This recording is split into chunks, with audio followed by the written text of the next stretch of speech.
It's so important that we recognize that the body is the main vehicle for oppression.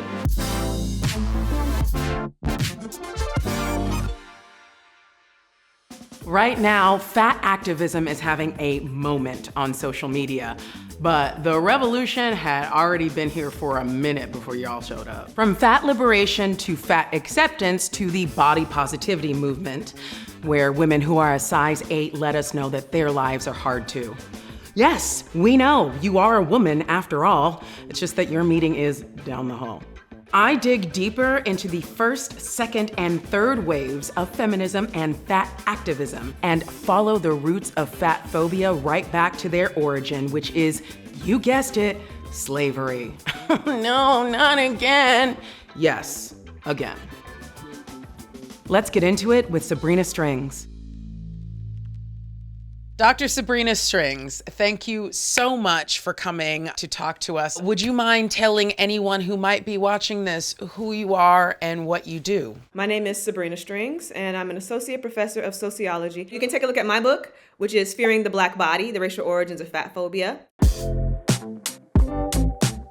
In order to talk about the roots of fat activism, we also have to talk about the roots of fat phobia. And I know that a lot of your study has encompassed that. It used to be quite nice to be voluptuous and a sign of wealth. Like, what happened? There was this historical moment where voluptuous physiques were prized. We can look at the art of the Renaissance, for example. Albrecht Dürer, Peter Paul Rubens, Titian. There are all of these European artists who were painting these very curvaceous, full-bodied women. The first thing that people assume is that there was some type of medical innovation. Oh, doctors figured out that being fat was unhealthy.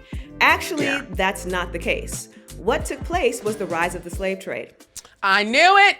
So around the time when these Renaissance artists were painting these full-bodied women, in the beginning, they were incorporating Black women. They were saying, oh, Black women, they have these beautiful physiques, you know, quite curvaceous and toned. But by the height of the slave trade, which was in the 18th century, there was this new imperative to keep Black and white separate, right? Because Blackness, that was an index of slavery. Whiteness was an index of freedom. And so what they did was they built up the rationale for slavery. They built up race scientific theories. And they said, well, Black people don't know how to control themselves. They love sex. They love food. And that's why they are overly fat. And we, as Europeans, we want to avoid that condition. So the original body shaming was shaming specifically the Black body and associating a certain amount of gluttony.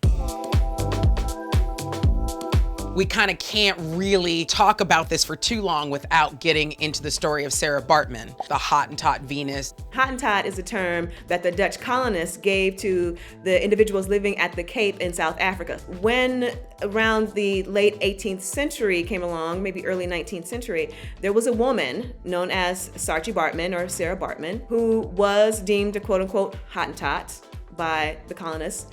And she was actually owned by a man. And what he would do is that he would take her to various hospitals at the Cape that served the Europeans who had been hurt in battle or perhaps in travel.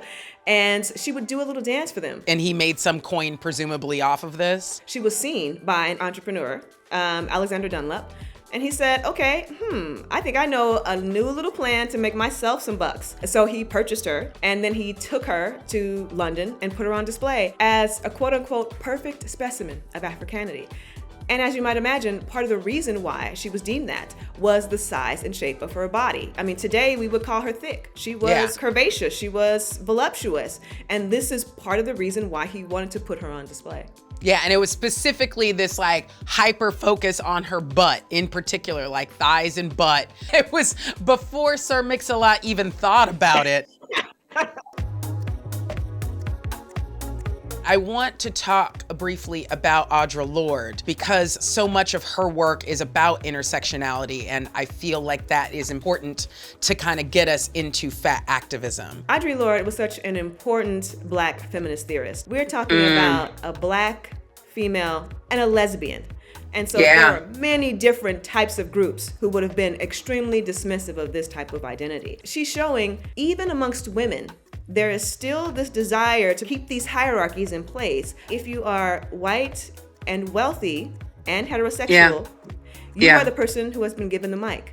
Whereas you are ignoring all of these intersecting differences that exist among women. We're kind of in the late 70s. We get an organization like NAFA coming into being. You know, when we're talking about civil rights, feminist movements, gay liberation, and even fat liberation movements, these are all happening more or less at the same time. Even the fat underground was operating in the late 1960s.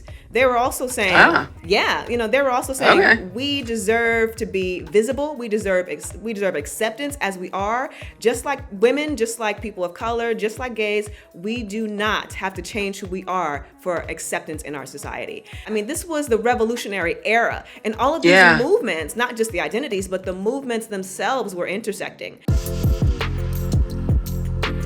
I would love to know more about Susie Orbach. Could you speak a bit to, fat is a feminist issue and like what that sort of launched in society in terms of fat activism? Oh yeah, definitely. So then after the fat liberation movement, we have more feminists who are getting interested in this issue, especially in the United States. This has impacted women to a far greater degree than men.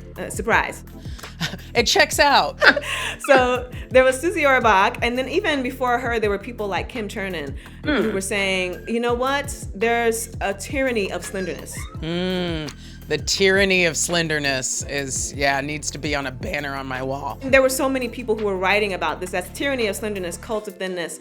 So rather than focusing on that, why don't we just figure out how to make ourselves as small as possible? Yeah. How do we almost erase your existence? How do we pretty much get rid of you entirely? From what I know, at least of Susie Orbach's work, that she does admit that her sort of sample is very much white women being tools of patriarchy. She does definitely define psychology within, fatness in terms of things like comfort eating or emotional eating. Like this is the birth of these sort of notions of sort of thinking about it from a psychological point of view. Is any of that stuff that you speak to in your work or that you could speak to now? It was very valuable that Orbach and others were articulating fatness as a feminist issue, because it's so easy for us to focus on things that are external. It's like, okay, well, we need to worry about whether or not we have access to jobs, whether or not we have access to education. Are we getting justice in the courts? All of these things are important, but we forget that our bodies are with us every single day. We are being judged based on our appearance,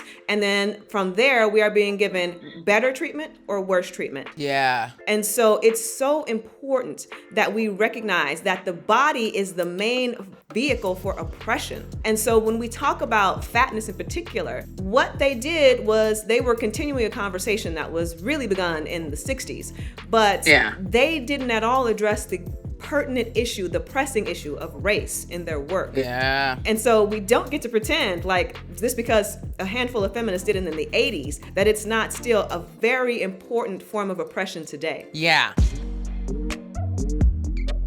I think that brings us into the 80s and the advent of the BMI, the big motherfucking insult. That's excellent. That's the only way anyone should talk about BMI. Yes, but like clearly there have been fat people around for centuries, but suddenly there's this thing, the BMI, right? I have a feeling it's not built on any kind of research that includes diverse bodies. What can you tell us about what the BMI does to the psychology of all women or human beings on Earth? So BMI was just originally a tool that was developed by a Belgian statistician in the 19th century. In the 20th century, beginning about the 1970s, but really ramping up in the 80s and 90s, doctors were saying, hey, we don't need to have these insurance company standard weight tables anymore. I mean, they were feeling themselves by this time. They were like, we are American doctors. The news show on CBS, American Doctors. Yeah, right, exactly. Like, people need to know about us. And so we're going to throw off these insurance company standard weight tables, and we're going to rely on BMI. And, there's also, of course, the added benefit that they were the ones determining what BMI classifications we were going to go by. And so this was the beginning of a very harmful system. White men in lab coats using science that mostly involved middle-class white men, saying, okay, the whole world should adhere to this here standard that we've created. You're welcome. that was applied to every sort of ethnicity's bodies. When I've gone to a gym and I worked with a trainer, and I remember this specifically, him measuring my BMI by taking a pair of calipers to a piece of side fat. And I was just like, by the time he's measuring something like this and telling me something about my body, I'm like, this seems like lies. It smells of lies. It smells of lies and bigotry, and I can't put it all together, but I think this is BS. What can you tell us about MARILYN WANN and her work, and like how she kind of carried the torch forward a little bit more toward today? Yeah, MARILYN WANN to me was so integral to the contemporary fat acceptance movement. Her book, Fatso, came out, I believe it was the late 1990s, and I picked it up and I read it, and I was in college at the time, and it was the first time I'd ever heard anyone talk about fatness in this way. I mean, my entire life, everyone had been medicalizing fatness. They had been telling us it was an abhorrent situation that we all have to avoid, you know.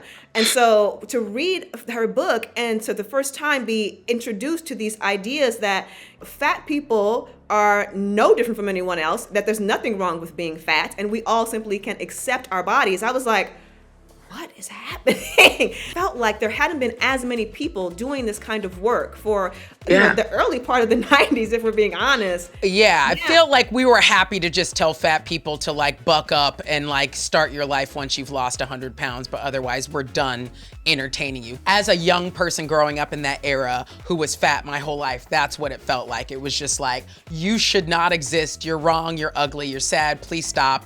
But like you have figures like MARILYN WANN who not only like create, you know, Fatso, but also advocate in San Francisco where she was living, as well as making the Yay scale, which is just a lovely thing to do. Do you know about the Yay scale? I'm not familiar with that, no. Well, it's just a scale that gives you compliments. Like it's a scale that gives you audible compliments, you know? I would say most of the population who's gotten off of a scale feels less than. I heard that and it just made my soul sing a little bit more to know that somebody just thought like, you know what? Everybody with a body should hear something good about that body. What are the distinctions that you make between fat acceptance and fat liberation and then body positivity? Would you sort of clarify what realms those terms cover? Fat acceptance, I think, is definitely an offshoot of the fat liberation movement, and it lives within that realm. But I think that it has a message of more of accept us for who we are. And so I think that a lot of the work that they are doing is very much about working with organizations and institutions to increase fat visibility so that people know about the rights that fat people deserve to have and that they're aware of the different forms of discrimination, right? And so it's indebted to this revolutionary legacy, but it's definitely very much working within the structures that we have right now to create change. Body positivity is, I think, a little bit more contentious. So this is one of the areas where we have a lot of individuals who do not necessarily even identify as fat, who are saying that we deserve to be accepted in our bodies because our bodies do not meet the ideal.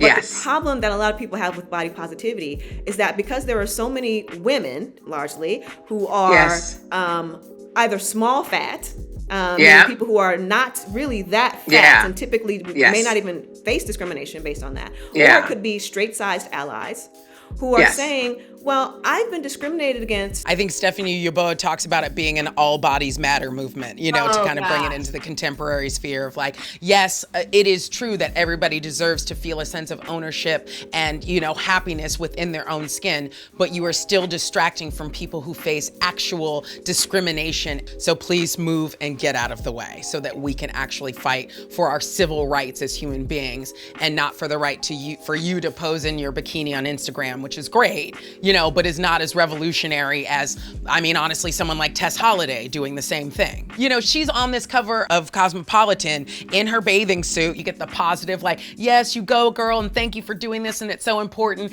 And then 5 hours later, it's the like, you're fat, like, why are you doing that? You know, like that kind of thing. Like the amount of fat shaming that she's faced, while it's like, why are you shaming me for existing? How do you see us evolving in the future? There's such a momentum right now. I really think that it's a moment of change. And it's not something that I say lightly, but I mean, for years when I was doing this work, people would ridicule the very idea that this was something that was scholarly or about justice or equity or any of those things. But now there are so many conversations that are taking place. And a lot of that has to do, again, with social media, because there are so many incredible sites that are about body positivity, about fat acceptance, about fat liberation that you can find on Instagram and Twitter and even TikTok now. Yes, right. For the young ones. The young people are really getting into this. And so for the first time, there's even conversations about dismantling the use of BMI in the United States. And so I do think that we are in a moment where change is possible, and we just have to keep pressing for people to recognize that fat people are human beings and they are deserving of all of the rights of any other individual. Thank you so much for so much in education and so much hope to give us not only the history of where we've been, but how far we've come and how we're now at a moment where things are actually moving forward is so huge. So thank you so much for taking the time to come and talk to me. Dr. Sabrina Strings, which is the dopest name in the universe. Alliteration. Thank you so much for having me. Thank you so much. It was an absolute honor to have you here. Thank you. Thank you. If you want to watch more of these videos, subscribe to my channel.